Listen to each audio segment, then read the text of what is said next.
The views expressed on the Jerry Cahill CF podcast are that of Jerry Cahill and guests, and not necessarily those of the Boomer Esiason Foundation.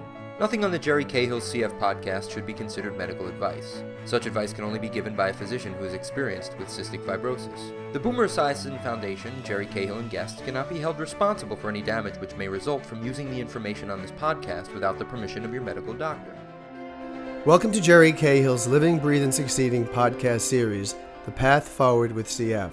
This show was made possible through an educational program from Columbia University Medical Center and the Lung Transplant Project to the Boomer Esiason Foundation. Today I sat down with Dr. Megan Sykes, the director of the Columbia Center for Translational Immunology, to talk about immune tolerance research for lung transplantation. I'm Megan Sykes. I'm the director of the Columbia Center for Translational Immunology, the CCTI. And I personally work largely on transplantation immunology, also a few other areas. But the CCTI in general works on human immunology and manipulating the immune system to make it work better for us in the setting of immune diseases. And also we're very focused, particularly on manipulating the immune system to accept organ grafts. One of the most challenging types of transplants is lung transplantation. It's challenging both clinically and also there's a lot that isn't understood about rejection processes, and it's challenging for the goal that we're aiming toward, which is induction of immune tolerance. We have succeeded in inducing immune tolerance to kidneys in large animal models and in patients, in a small group of patients. We have succeeded now in inducing tolerance to liver transplants in large animal models, and we hope to apply that soon to patients.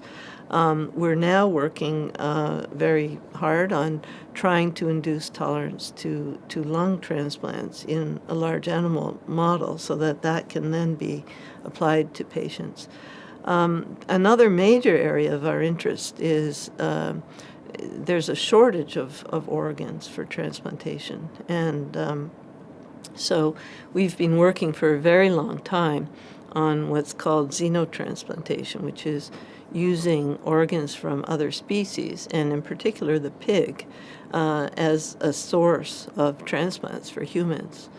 And we have here at Columbia a very special line of pigs that have been bred for over 40 years with a view to being able to use them particularly to induce tolerance with the bone marrow and the approaches that we use and follow that with an organ. The other aspect of these pigs is that they're small, they're miniature pigs.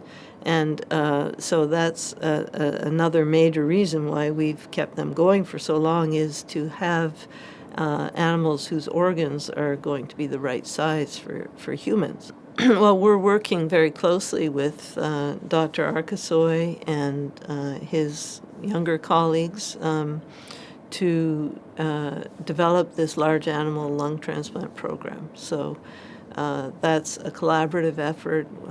We have a lot of expertise in these animal studies and in transplantation, and we have great experimental surgeons on our team.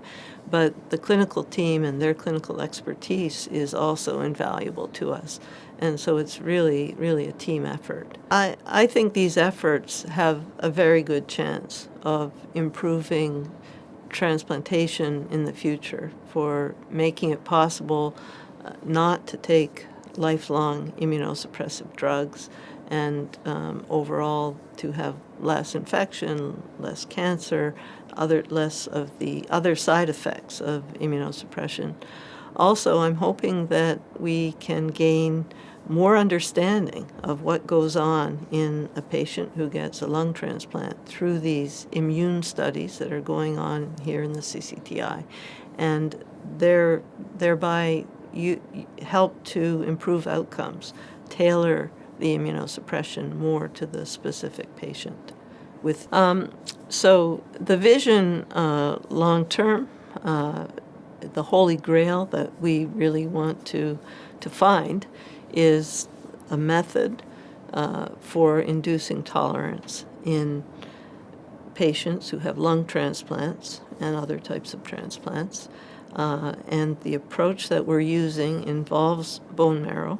And so our vision includes storing donor bone marrow at the time of transplant so that that will be an option after the transplant for many people. The implications, that really, they're really enormous.